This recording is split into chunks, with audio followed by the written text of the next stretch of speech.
Whenever you remove something from your life, you've created an absence of something, and you need to make sure that you're filling that gap.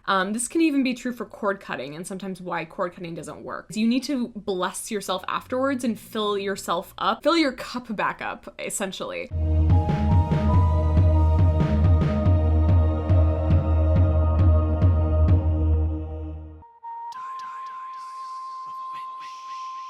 Welcome back to the Diaries of a Witch podcast. My name is Angelica Crashi. I just realized that I'm not wearing any lipstick, so we need to change that because I feel like I can only exist when I'm wearing a product on my lips.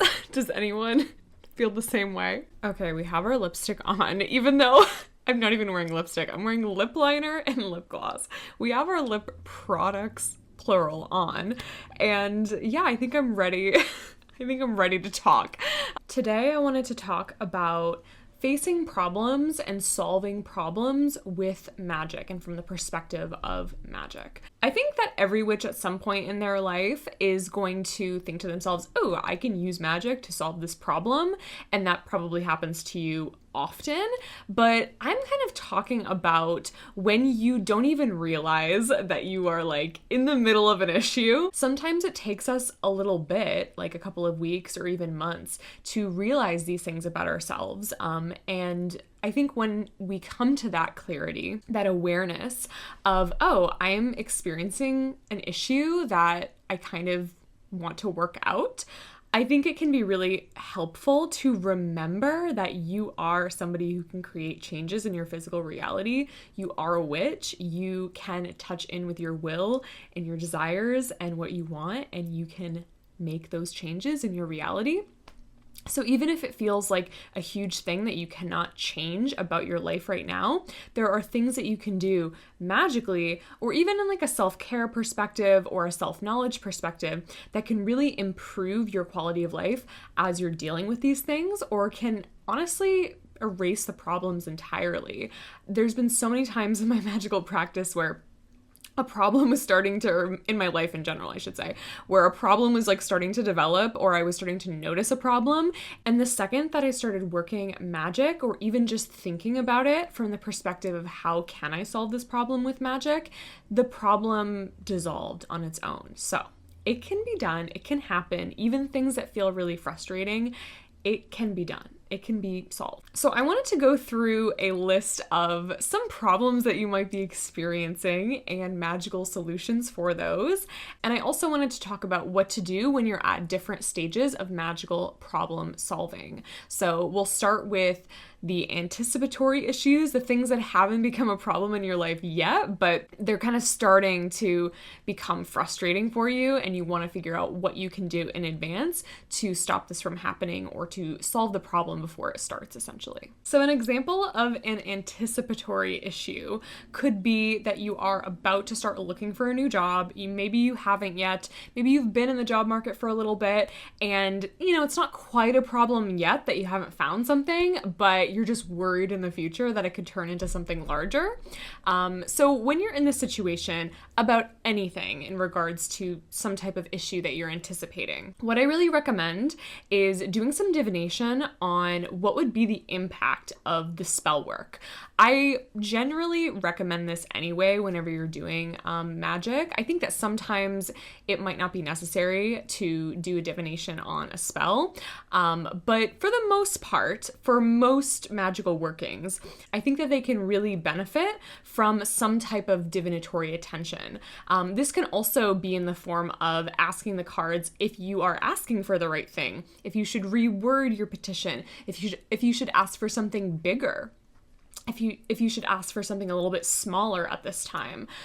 Even if you are not going to change the fact that you're doing this spell, divination can sometimes be helpful in figuring out exactly what to ask for, what the intention specifically should be. So that is what I would look into for an anticipatory issue, is I would ask the tarot about it, or any type of divination method, and just kind of gauge from what is coming up in the divination, what your course of action spellwork wise should be. This is something that you can do before any of these things, by the way, like as we continue to talk about issues and solving them with magic. I think that this is a fabulous way to approach it. So after you've done some divination on this topic and you kind of understand a little bit more about how you want to structure your spell, my advice would just be to do some magic about this so that it does not become a problem in the future.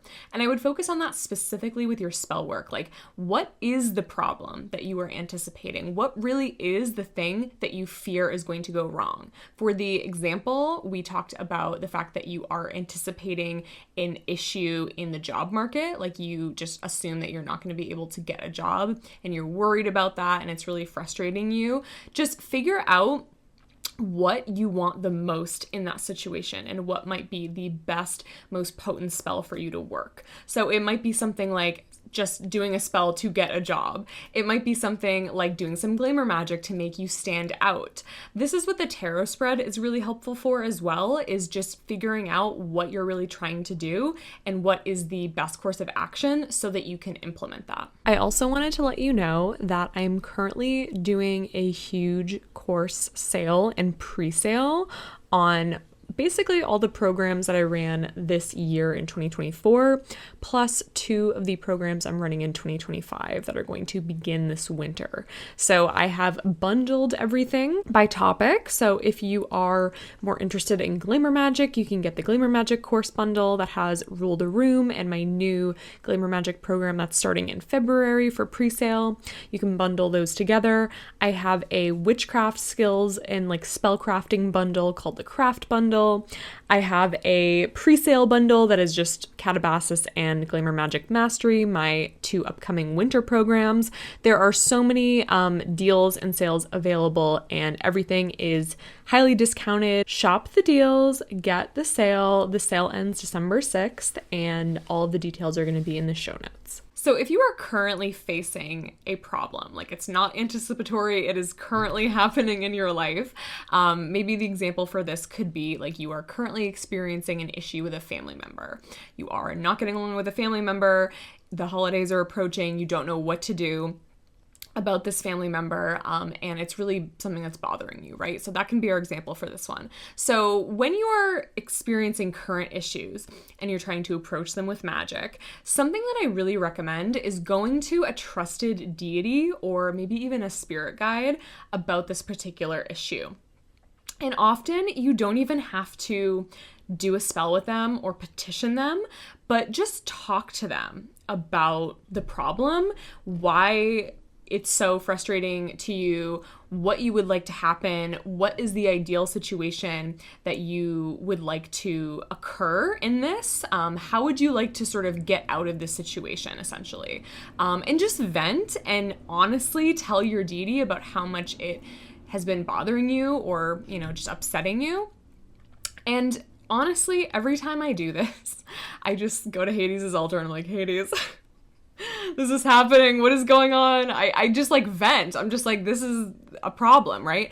Every time I do this, my therapist is like, Angelica, what is going on in your life? Like, you must really be a witch because you're like the only client of mine that this happens to. What will happen essentially? So I'll go to Hades and then literally the problem will just like resolve itself randomly. And I didn't do a spell. I didn't really do anything. I just told Hades about it and Hades was like, okay, let me just do whatever behind the scenes to make the problem not a problem anymore. It is so weird. Like literally, I'll tell my therapist about this issue that I'm experiencing. And the next week she's like, so what's going on with that family member? What's going on with this, you know, thing that's happening? You know, what's going on with the friend? And I'm like, oh, the problem is completely solved. And maybe it's not like completely solved, but the problem is like significantly improved. This might only work if you have a really strong relationship with a deity. I don't think it's specific to Hades. I mostly do this with Hades. However, I have done this type of thing with other deities and with saints before, and I've had a very similar result. And I've also talked to a lot of other practitioners who do something like this or have reported to me that this happens to them as well, where like they talk to a deity about some issue that they're experiencing and then suddenly the deity just starts to make changes around this issue in their life. So I know that it is not just a Hades thing, right? However, Hades is the good counselor, right? That's one of his epithets. And so I think that Hades in particular is really effective at listening and really wants to listen to your problems. Like, he actively wants to hear about what's bothering you. So if you are a Hades devotee, I know so many of you listening are Hades devotees, do what I do, and I dedicate my therapy sessions to Hades. Every time I start therapy, like before I hop onto the call, I will say a prayer to Hades. I will ask Hades to receive all the emotions that I am, experiencing and talking about. And everything that happens in the session, essentially, I'm dedicating that to him as a form of an offering. And oftentimes, since I am inviting him into the space when I am doing therapy, I don't even really need to go to his altar afterwards and talk about it. I can literally just talk about it with my therapist, and I know he's there and listening because I've sort of asked him to be there. And from there, things start to shift. So just from kind of doing, therapy and inviting Hades into that process, it's been really helpful. This might be something that you can do and shift depending on your practice. So maybe you don't work with deities, but you can still probably enchant some type of therapeutic practice, whether it's literally going to therapy, maybe it's getting energy work done or Reiki done, maybe it is something entirely different or some type of self-therapeutic technique. You can dedicate that, especially when you're experiencing a current issue or a current problem.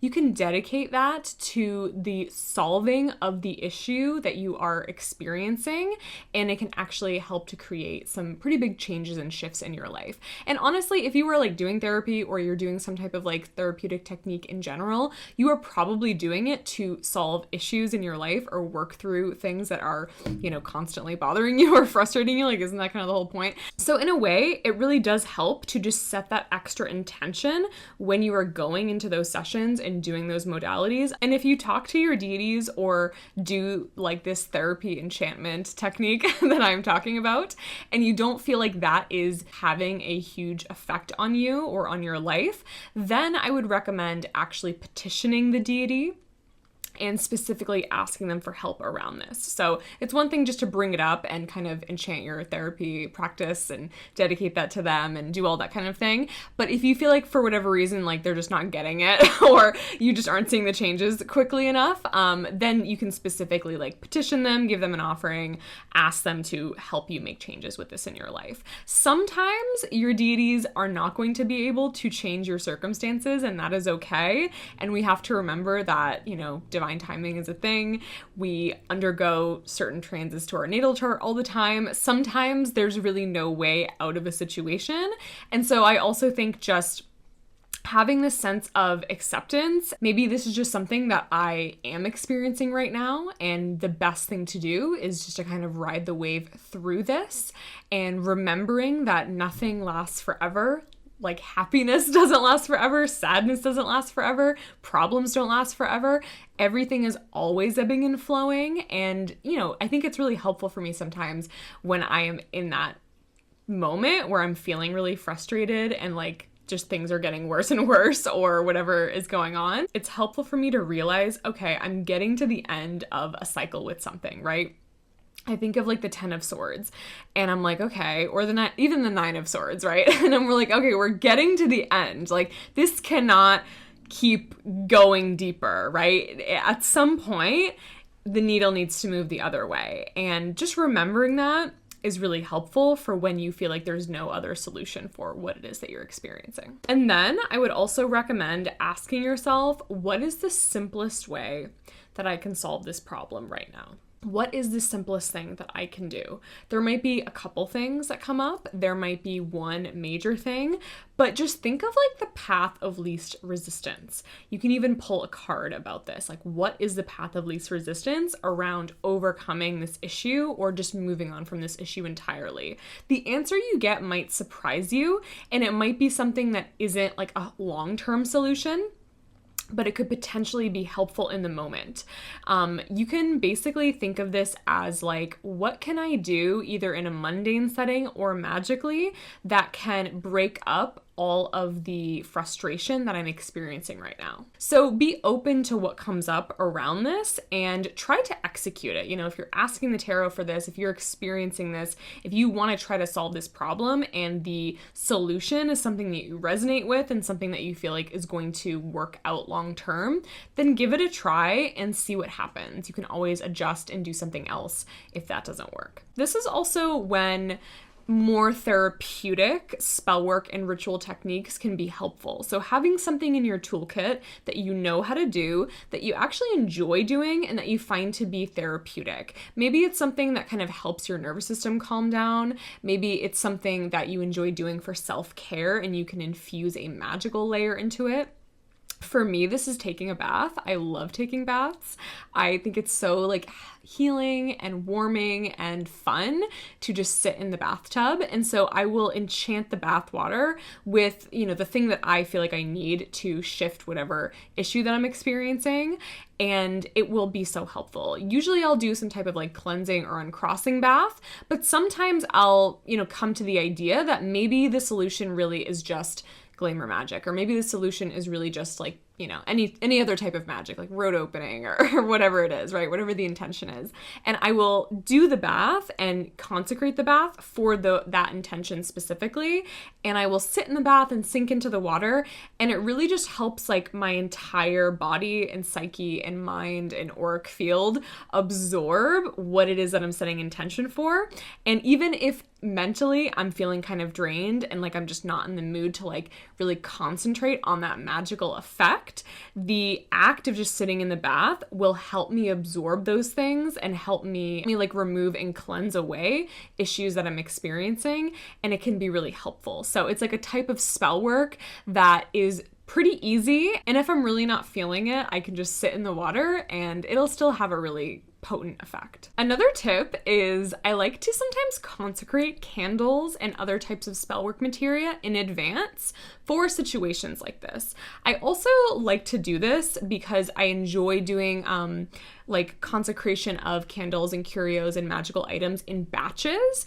I like to use astrological elections for a lot of my spells, not all of them, but a lot of them I will specifically like plan a date and a time to do a certain working. So while I'm there, you know, while I'm like planning this whole thing, I'm like, hey, I might as well consecrate 5 money candles today because it's a really great date for, you know, abundance and money and all sorts of stuff, right? So what I will do is I will make a huge batch of like money oil or a batch of money candles or maybe both, right?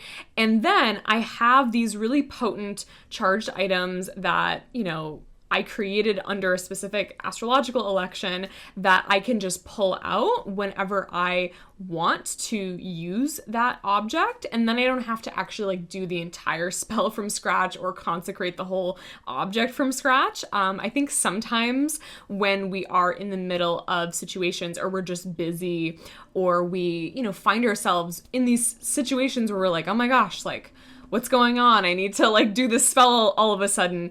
We can get overwhelmed by the fact that we have to just do the whole thing and we have to set the whole thing up and we have to like, you know, it's like when you don't want to like cook a big meal, you know, you're like, I do not have the energy to be busting out the whole chicken. Sometimes I just want to like go in the freezer and take out the gyoza from Trader Joe's and like put that on the pan, right? So this is kind of my version of that magically, is doing these consecrations in advance. So I'm not actually sacrificing like the potency of the magic by not being in the mood, but I am making it easier on myself in the moments where I'm like, oh, I really want to do a spell today for money. It's the first of the month and I want to call that in or whatever it is, right? Maybe I'm experiencing some type of issue with finances and I'm like, ooh, cool, I have this money candle that I can literally just use and I don't have to sit for 3 hours and make the whole thing and wait for it to set and light it on fire. Like I can just put it in the candle holder, do a little bit of a spell, right? Call in some deities and we can call it a day. So I'd recommend doing that as well, or starting to do that. You know, if that's something that you've never done before, it might feel a little daunting. But next time you are feeling called to do a spell, maybe think to yourself, okay, what are some things that I can do right now to set myself up for success in the future? So now I want to talk about specific problems that you might be experiencing and some ideas for magical solutions for these issues. So we won't get into like every single thing that you can do to solve these problems magically, but this is just what I like to do when I am faced with these issues. And almost all of these examples are things that I have done before and that have worked. And so I wanted to kind of offer them as, you know, proven ways that you can navigate these situations in magic.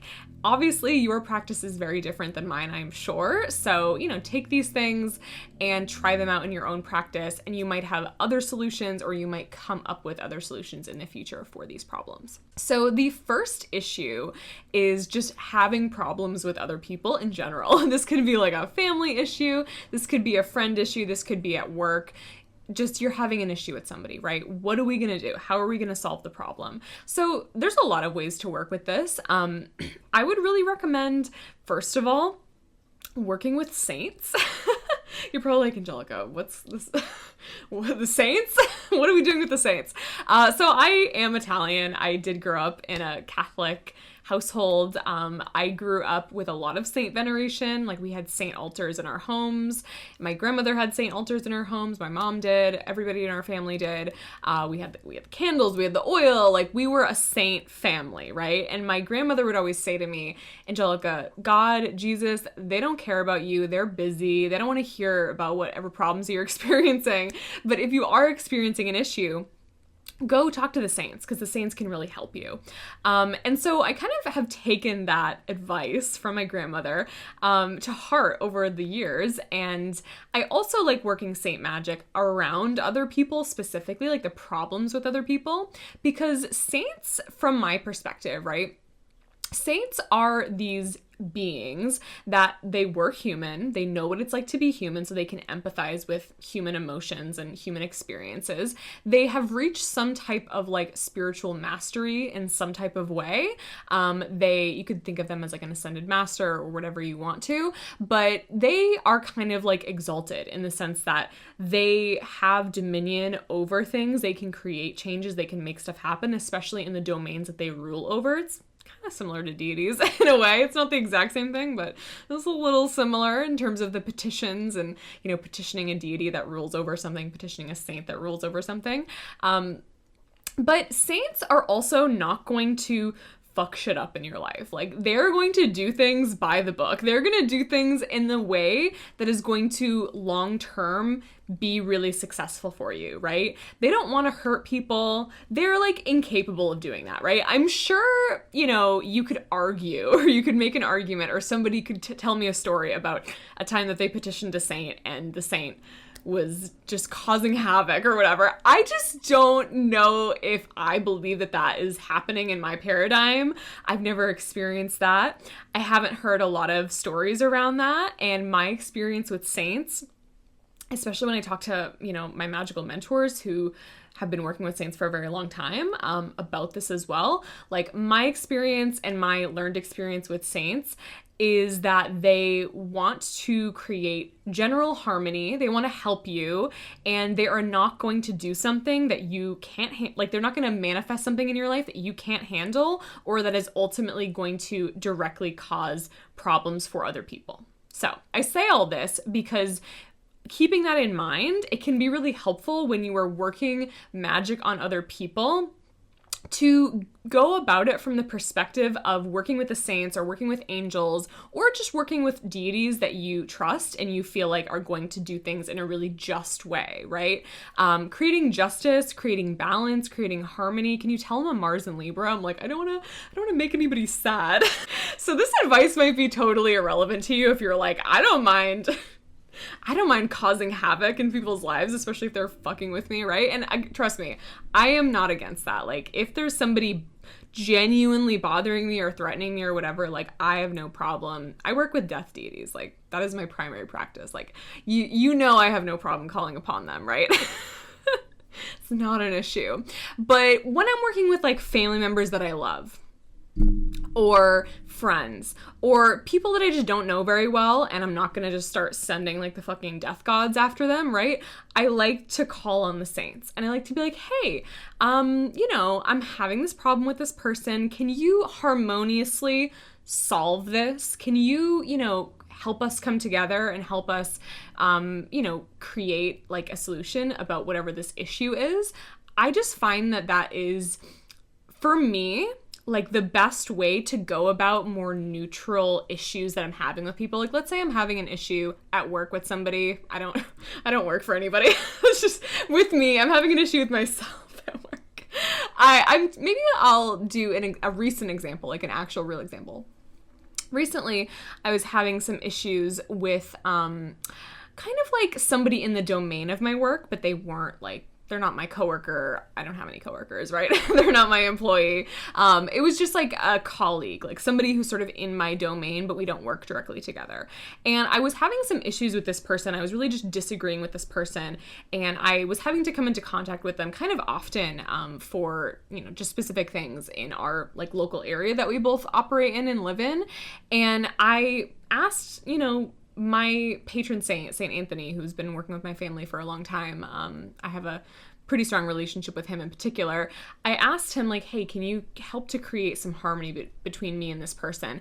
And it really helped the situation immediately. I don't even really know what Saint Anthony did, but I just started talking to like my other colleagues and people that mutually knew both of us. And they kept being like, hey, this person is, doing this now, and this person's moved on from this. And what the saint did for me was they almost kind of like removed that person from the equation in a way that was good for me, and I assume good for them as well. And it really just kind of created like distance between us so that we could both continue to kind of work in our domains, but we weren't interacting anymore. And it was such a amazing solution, and something that I like did not even consider when I petitioned the saint. It's been harmonious, and I have done this in the past with family members.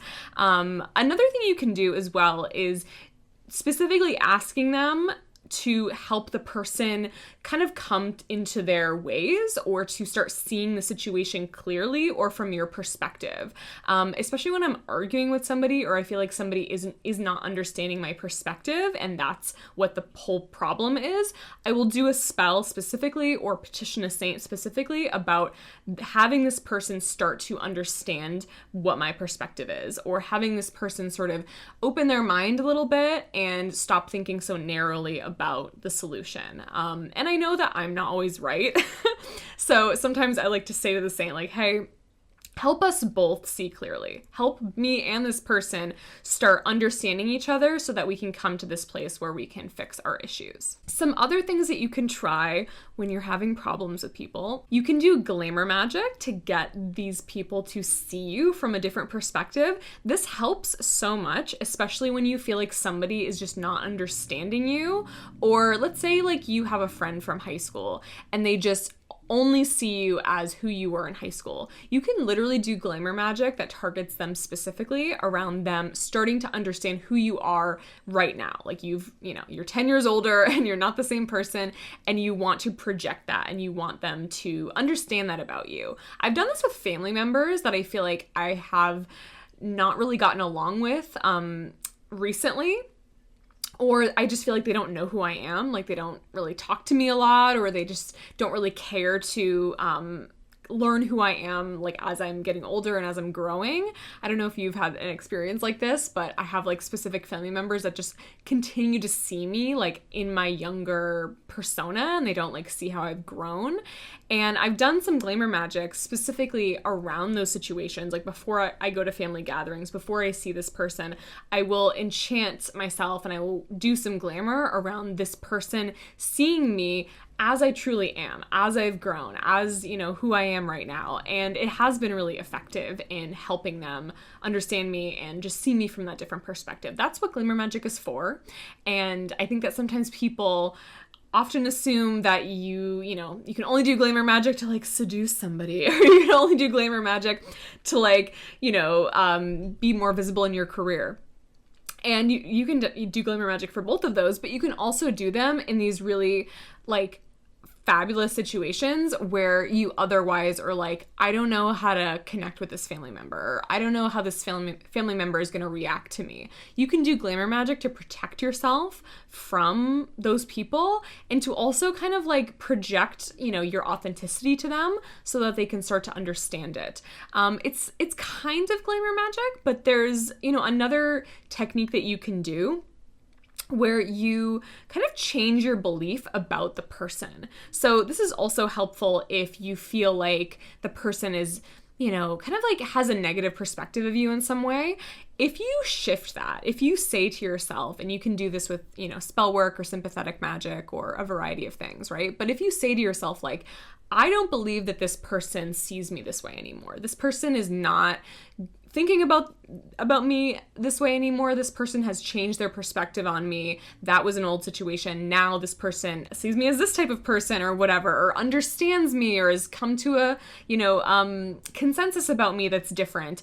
Just shifting the way that like you expect people to react to you can be kind of like a form of glamour magic that helps to mirror to that person how you want to be treated. I hope that makes sense. I feel like I explained that in a really weird way. Once had a client who tried this with, I mentioned it to her in like a reading session that we were doing, and she tried this in reference to some of her family members, and she literally wrote me back like a couple weeks later and was like, oh my goodness, I started doing this like sympathetic magic and this glamour magic, specifically about shifting my expectations around family members, and it really helped our relationships, and I've really seen it work. So that's another thing that you can do, especially when it comes to like family or just people that you just don't feel like are seeing you in the way that you want to be seen. Other ways to navigate issues with people are, of course, doing some type of binding spell. I would say binding is going to be like a last case scenario because you are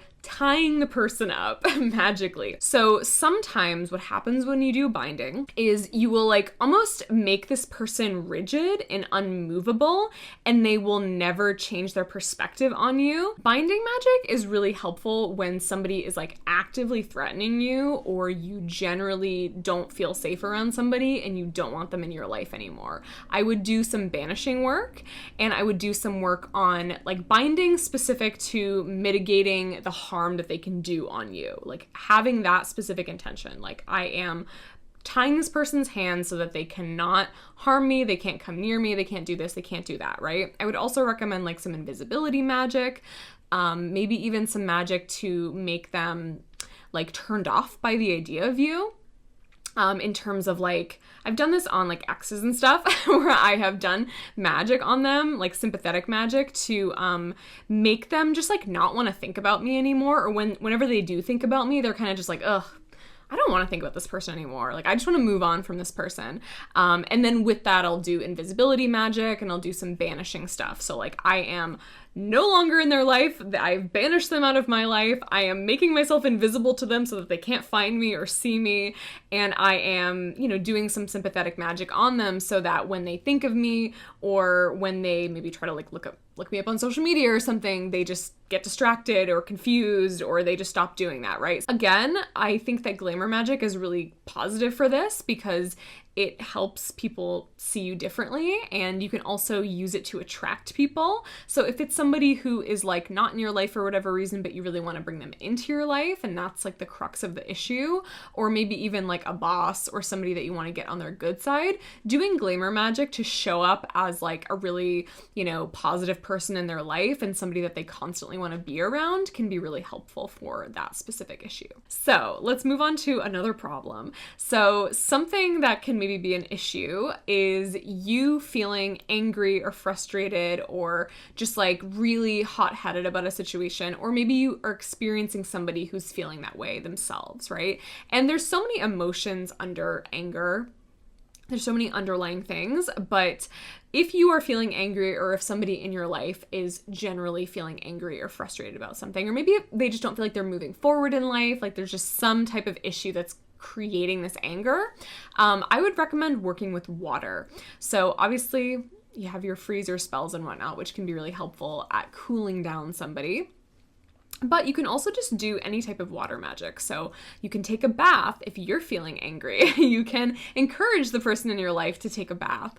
You can do some sympathetic water magic with this person or with yourself to cool them off, right? If you feel like you're constantly feeling angry, you can even put a glass of water on an altar, like in front of a photo of you, and it's a sort of a form of sympathetic magic where you were like offering yourself a glass of water symbolically, and the idea is that it's cooling you off. You can drink water with the intention of it cooling you off. If you are finding yourself in some type of like financial issue, or the problem that you're experiencing is based in finances, what I really recommend is doing uncrossing work and then doing some blessing work. This is a really big thing that I want you to take away from this entire podcast episode. Whenever you remove something from your life, you've created an absence of something, and you need to make sure that you're filling that gap.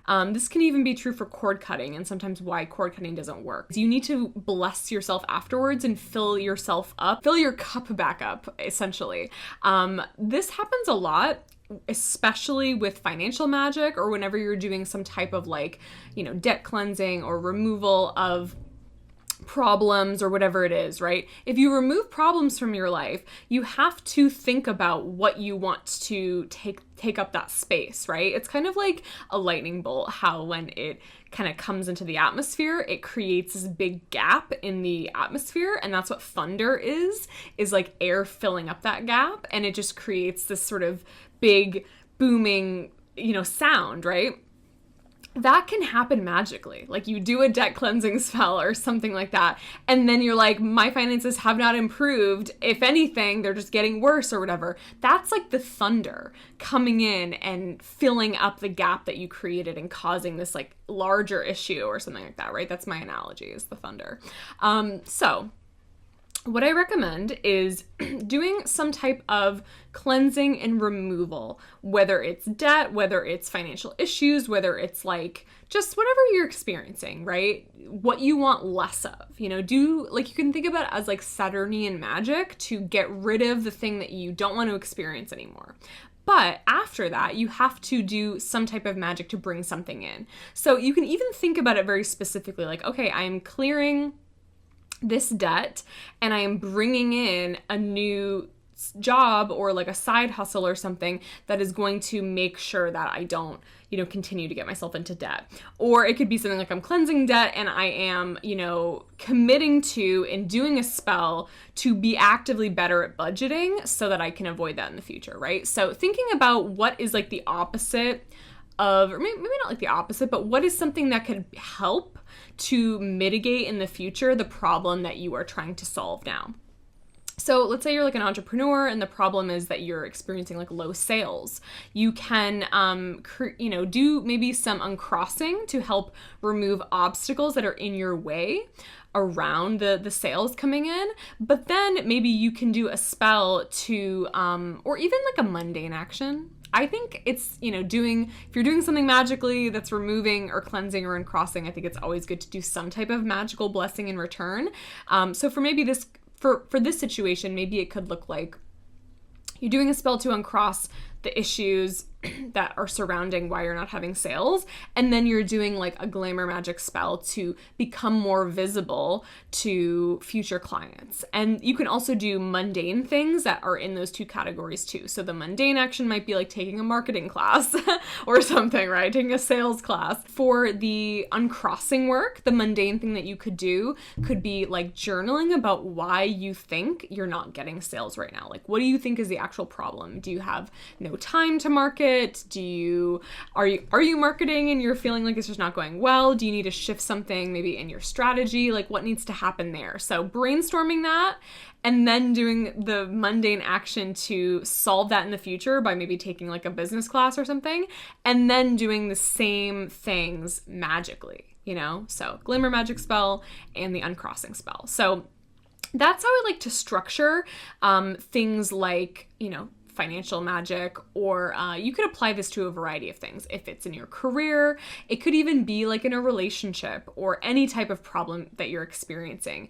You can, try to solve the actual problem at hand and then fill that gap that where you've cut away the issue with something else. So much of the time, witches do one or the other, but not both. And that's actually what is preventing you from seeing better results with your spell work. I have a couple more things I want to talk about, so we'll just go through them really quick. So the next thing is around fear.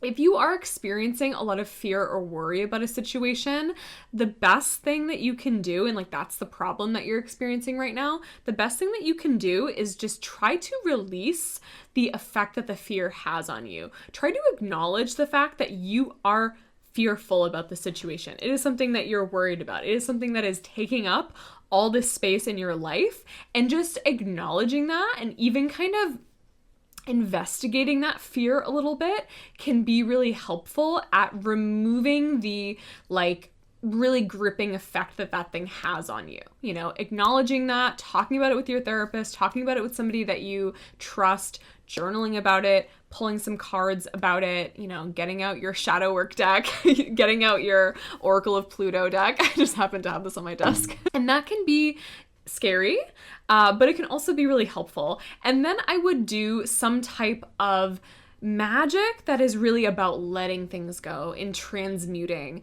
So sometimes I call this like death magic, but maybe a better way to describe it is just like transmutation magic. So I'm taking the fear or the frustration or maybe just like the shadowy vibes that I have about this. Like it might not even be about fear. It might just be like some type of thing within yourself that you want to shift so that you can move forward. Taking that and doing, you know, some transmutation rituals. So my favorite thing to do with this is to specifically work with the underworld deities. You can do any pantheon, whatever you like, or, you know, any type of death deity, and specifically like sending them your intention. You can do this by taking a candle and burning it upside down, by like cutting it and shaving it, and like, I can't like describe this. How the fuck am I going to describe this? Basically, like you take the chime candle and you cut off the top and you make that the bottom, and then you carve what used to be the bottom into the wick. Like you carve that and you light it, and you're flipping the candle upside down, and it basically sends the intention, instead of up into the world to be manifested, it sends it down into the underworld. Or that's one way that you can work with a flipped candle is, you know, the idea is that it's going down, it's being banished.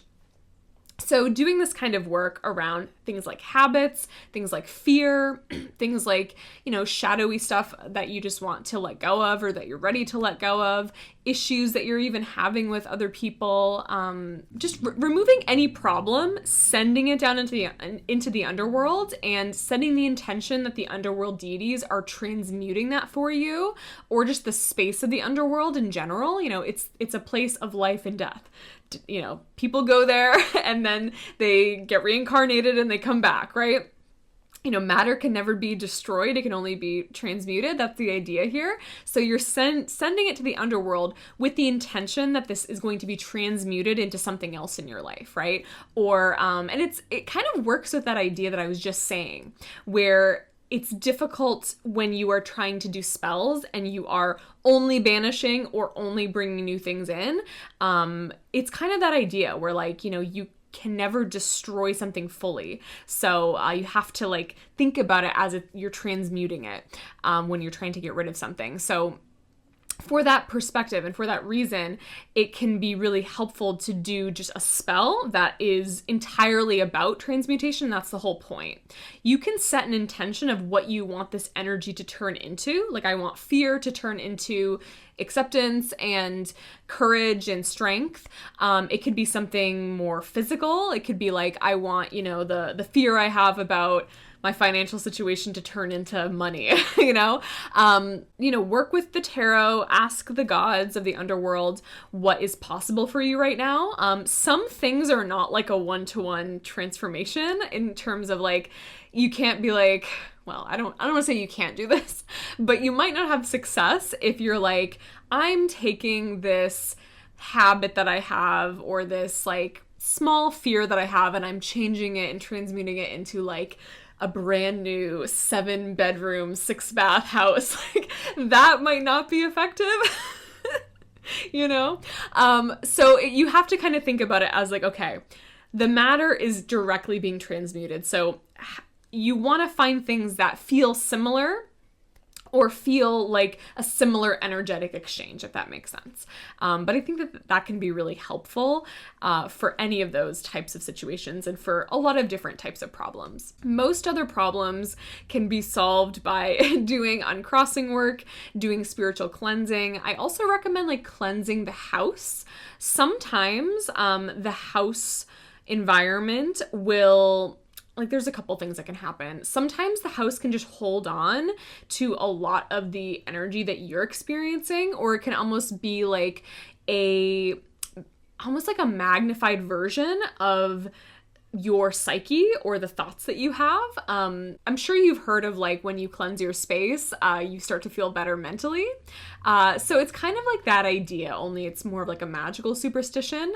But sometimes, especially if you believe that or you notice that you do feel better when your house is clean, sometimes what can happen is your home environment, especially if you don't cleanse it spiritually regularly, or maybe you don't like physically clean it regularly, it can just start to amplify and hold on to a lot of the issues in your life. And even as you're trying to, you know, do mundane actions to mitigate them or magical actions to mitigate them, the house is still like steeped in all those problems, right? So cleansing your house or cleaning your house or doing both can be really effective at breaking up problems in your life, especially if you talk about them a lot at home, you think about them a lot at home, they exist within the home, maybe they exist with your partner and you or a family member. Those, or even just like yourself, right? Those things can, you know, be absorbed by the walls. And this is what we call like psychic residue. A lot of the times when you walk into a house and there's like a weird vibe in there, it's not because there's a spirit or a haunting or whatever. It's because there's so much fucking psychic residue everywhere and you almost like feel like you're going into this person's like psyche and it's not fun, right? So if you go into a house of like a family member or a friend or somebody and the vibes are so bad, ask them how they're doing, you know, like honestly be like, hey, are you okay? Like, do you need help? How's your mental health? Like, what's going on? Because it might just be a direct reflection of how they're feeling inside. So if you enjoy my content, if you like this podcast, if you find this really valuable, please help to support the show. Share this with friends, post it to your Instagram stories. Feel free to like drop us a review on whatever platform you're listening on. If you're watching on YouTube, like and subscribe so you can come back here again. And if you would like to support the show monetarily, you can join our Patreon. We have different perks at all 3 of the tiers, and a lot of the perks include exclusive content. So especially at the Diary and the Coven tier, you're getting a ton of exclusive content every single month. And speaking of the Patreon, I wanted to give a shout out to my Diary and Coven tier members. So thank you so much to Jamie, Cheryl, Emma, Alexis, Alessandra, Ashley, Luna, Taylor, Chelsea, Quinn, Floor, Megan A, Natalie S, Caitlin B, Melissa Rose, Natalie H, Jen, Carrie, Kat, Lauren, Kayla, Alethea, Lindsay, Tyla, Quinn, April, Peony, Danya, Joanna, Megan S, Megan R, Callie, Nina, Mia, Irene, Chelb, Haley, Abigail, Desiree, BFG, Lunar and Obsidian, and our newest patron, Emmy. Thank you so much for being a patron. Thank you so much for supporting this show and my content, and we will all talk very soon. Goodbye.